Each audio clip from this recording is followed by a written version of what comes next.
There were 7 islands, some connecting, some isolated. They were called North America, a royal kingdom. South America used to be part of North America before a civil war broke out and were divided. Africa, a tribal but peaceful nation. Europe, a rural but mysterious place. Australia, a utopia of hazards and beauty and a lot of instability. Asia, the largest nation. Antarctica, a nearly extinct cold wasteland, barely any animals and no resources. This continent is owned by North America.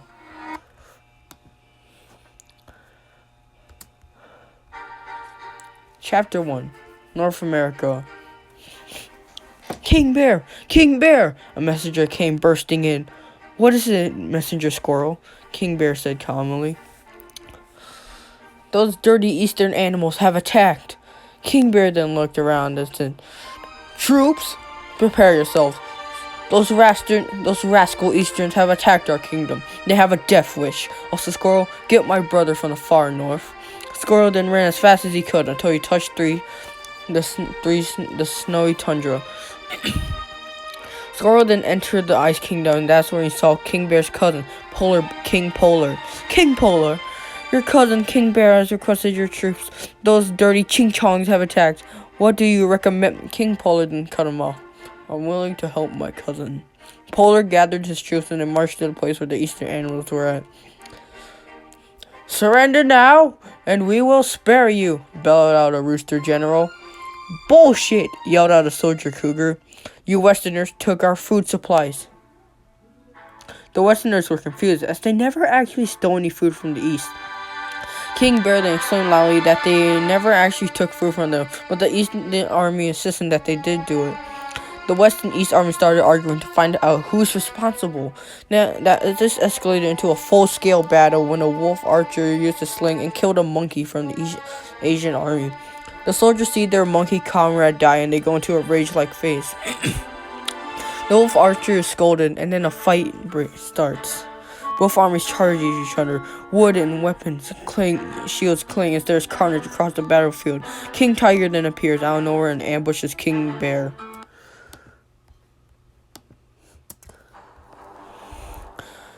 You steal our food? I'll steal your life, said the feline. Look, I didn't take your food, you pussy. Let me explain. The tiger actually puts down his rock sword and listens to the bear. They're both discussing in the middle of a battle, away from everyone else. Meanwhile, General Rooster is cutting down animals left to right, slashing and stabbing a moose soldier to full-on decapitating a rabbit soldier. General Rooster is yelling profanities at the other army, while a new adversary is making his way to the bird. The rooster then bumps into the general from the north. He looks up and sees a giant bison with a stone hammer. Both the bovine and the fowl look at each other before dueling. The bison swings. The rooster jumps up and does some martial arts. The rooster uses his talons to scratch the bison. The bison kicks the rooster down. The fowl gets up and both duel. Cutting back to Tiger and Bear, they both come to a surprising compromise. Look. There's a criminal group in the kingdom called the Swineers. They steal food and weapons. They might be the suspect of the food shortage. A tiger agrees to send a couple of monkeys, scouts to scout around potential Swiner bases. If they're the actual culprit, he will attack the group with a small handful of his army. They shake hands before the tiger rushes out and calls off his army. There's many casualties, most of them caused by Rooster, who's actually still fighting the bison. The rooster then sees the command of the king and flies away. The Asian army flees as well as they see Tiger's command. The North shouts in victory, but the rooster flips them all off before yelling, "Fuck you, you pathetic pieces of lard." The West starts celebrating, but that's when King Polar and Bears tell him to shut up. Then they make an announcement. After the announcement, the armies go back to their homes and bury all the dead soldiers, even those from the enemy army. Back at North Camp, where some soldiers stay, they discuss what they saw on the battlefield.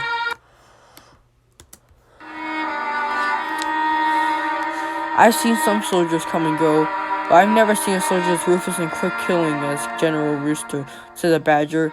All the other animals shiver in fear as they hear his name. I saw him. He cut down some good men out there.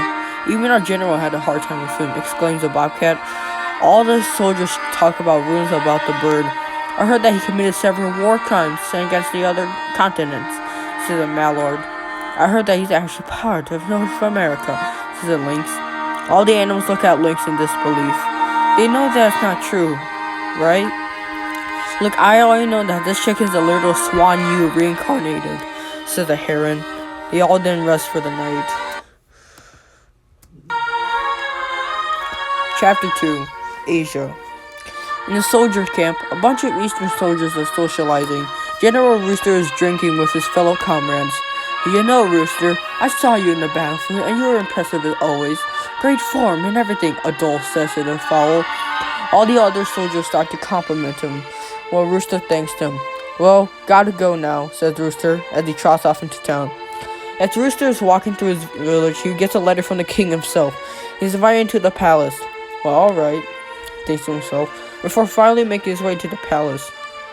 When he finally gets there, King Tiger greets him and they discuss the plan. Okay, so apparently, the people from the west have a criminal group called the Swineers. They steal food and weapons. They might be the culprit of our food shortage. They're thought to be the culprit of this whole ordeal. Okay, so what do you want me to do? I want you to send some of your men to the west to specific areas of the land, and to catch the Swineers in action. We can call this whole thing off. The Rooster then bows and promises to make this happen before walking out of the room. 8 hours later, General Rooster and a couple of his soldiers are on a ship heading towards North America when they spot another ship in their direction. Rooster doesn't mind and continues looking out for potential danger. It looks like a normal boat, but is it? Next day, Rooster and his fellow soldiers get on the dock and rest. A few hours later, they wake up and set up camp.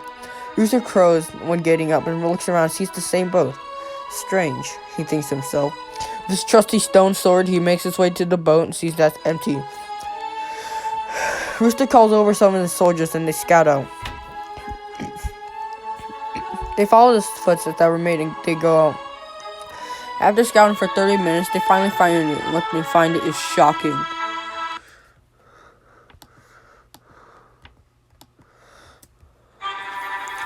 They see North American wild boars trading their weapons with Asian civets. General Rooster is appalled and rushes in and follows suit. Civets! What the hell are you doing? This is treason! Now informing the king about these trades and about the fact that you've been getting weapons out of it instead of their food. Weapons aren't important right now. Food is. Now turn yourself in or I'll make you. The civets turn themselves in, but the boars think different. And you can't just stop our deals like that. You gotta get through us, faggot. A massive brawl breaks out. Since there are few boars, they easily get overwhelmed. Rooster kills all of them, but there's something catches his eyes. Wait, what? You've been giving them tobacco too? I'm disappointed at you, civets. We'll discuss your execution when we get back. General Rooster then pulls a crusade with his soldiers, destroying Swineers' bases through his wrath. One by one, Swineers go down and drop like flies. Pretty soon, only one remains. General Rooster tells the soldiers to eat up and rest for the night. Tomorrow we strike, he says confidently. Next morning, they get up and ambush the Swineers' base, but to their surprise, they see prisoners from all other continents. Rooster is shocked to see as he sees a kangaroo being beheaded in public, a red deer being stoned by a bunch of boars, meerkat getting kicked into submission, an anaconda going through stretched torture, and a penguin being bloodied to death.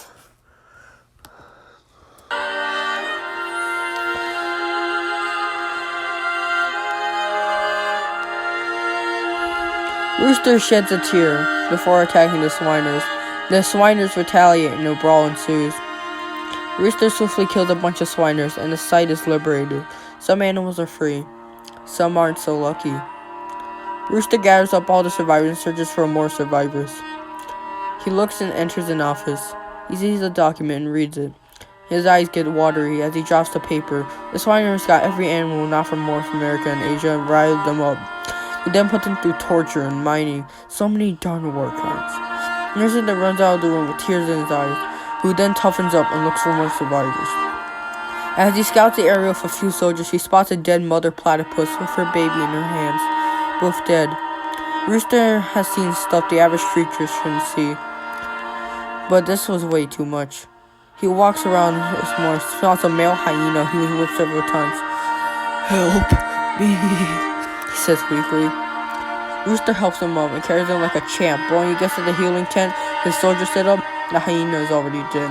Rooster is mortified, but hides him and puts him gently underground. He looks out again and then spots the main wolf, her legs injured, bloodied, and scarred all over. Rooster tries to help her, but she snarls, thinking the avian is a threat. Rooster then thinks a bit before using gentle force to pick her up and carry her to the tent. For once, the main wolf actually feels something positive and doesn't resist. Thank you, she says kindly. A few days go by. All surviving animals are sent back to their respective ranges. Rooster and his army bury the dead, not the swiners, and report back to King Tiger. King Tiger then sends the news to King Bear, who's delightful that the fighting won't continue. All stolen food is brought back to Asia. Rooster and his soldiers go back to their homeland. Back in Asia, General Rooster discussed that the atrocities the swiners did to the innocent animals. Of course, he has to deal with the civets. A few days go by and the trial of the civets associated with the swiners commences. In the end, the civets were proven guilty and were executed. For once, General Rooster can be in bittersweet peace.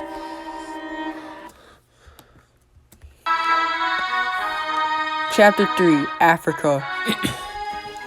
Queen Lioness is holding a royal banquet. Animals from Europe and Australia are here as well. Commander Gorilla and Sergeant Kangaroo are discussing random questions. Would you rather eat a ton of eucalyptus leaves or sleep with your wife? Says the primate. Eucalyptus leaves all the way. That fat cunt could go fuck herself to hell, says the kangaroo. Meanwhile, a caracal jester is performing tricks with a crowd of animals. A guinea fowl and a chamois get into an argument about politics. It escalates into shoving and then kicking. Before it can escalate even more, a leopard stops them and kicks them both of them out.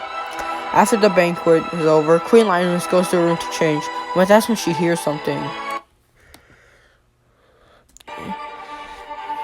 She looks to see where the sound came from, and it's her closet.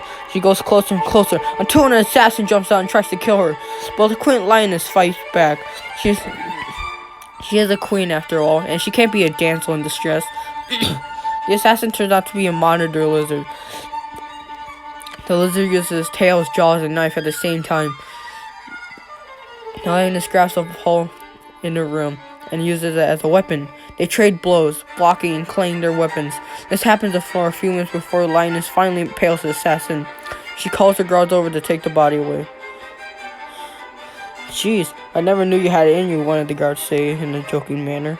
They take away the corpse and the queen can finally rest, but yet she still sees cautiously through the night.